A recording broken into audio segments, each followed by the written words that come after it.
20 ditë pas vrasjes së gjyqtarit Astrid Kalaja në sallën e gjyqit nga Elvis Shkambi, avokati këtë ditë të fundit ngre dyshime në një intervistë për MCN se në rastin e familjes Shkambi ka pasur korrupsion në gjykata. Ai shpjegon se si veprohet në gjyqet civile, të cilat zgjasin deri në 15 vite për të zgjidhur një çështje. Në rast se ka korrupsion në Shqipëri, është çështje e procesit. Pafundësi letrash, i lodhin njerëzit.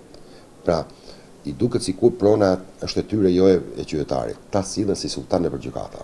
Po duhet ta jap, thot po duhet ta jap. Po kush jeti? Ose krijon tjetërsime dhe prona jote bëhet e inja, po si ka mundësi? Dhe gjithçka në çështje civile është totalisht korrupsion. Tani besi s'mund ta them më përgjithë, po unë nuk e përjashtoj. Që edhe pjesa e familjes Shkambi ka pas element të korrupsionit nëpër gjykata. E theme binjet plot. Avokati Kujtimi Ibra shpjegon se seanca e të hënës së 6 tetorit kishte të bënte me gjykimin e vendosjes së gjobave nga përmbaruesi pasi po pengoi ekzekutimi i vendimit. Rasti ka qenë një çështje civile, një gjob edhe nga ana e përmbaruesit familjarëve dhe drejtorisë policisë vendore Shkodër për pengimin e ekzekutimit të vendimit.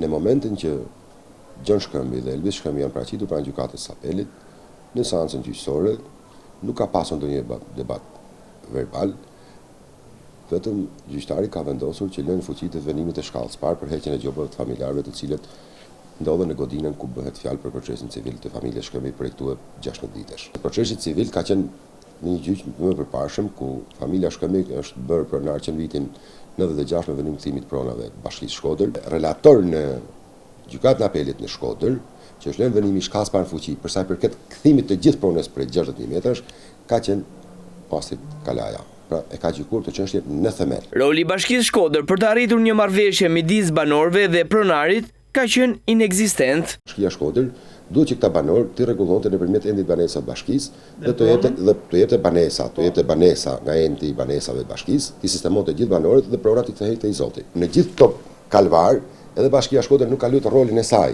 sepse Bashkia Shkodër përderisa e ka shitur këto objekt që kishte në pronësi, atëherë duke ditur që ka disa banorë, 31 familje brenda, atëherë duhet të kishte marrë masa po duhet të kishte arrit një marrëveshje mes familjes Shkambi dhe këtyre banorëve. Edhe në takimin e fundit që ka zhvilluar me mbrojtësin e tij ligjor Elvis Shkambi ka shprehur pendes, sipas avokatit, akumulimi i borxheve në mënyrë të vazhdueshme dhe moskthimi i pronës për shumë vite e ka çuar të ndërmarrë këtë akt të rënd. Elvis Shkambi ka menduar që në momentin që ka goditur Astrid Kalan, gjyqtarin e ndjer, ka menduar që ishte i gjallë, vetëm është plagosur. Në këto momente ka dalë nga salla e gjyqit, kanë dalë gjithë, ka dorëzuar armën një personit aty të sigurisë, personit civil të sigurisë, dhe ka dalë në obor, siç e kemi parë dhe ka pritur policinë që vinë të arrestonte. Tradita ka qenë shumë e madhe. Pra është humbur një herë pjesa 45 metrashit. Godina nuk po lirohej.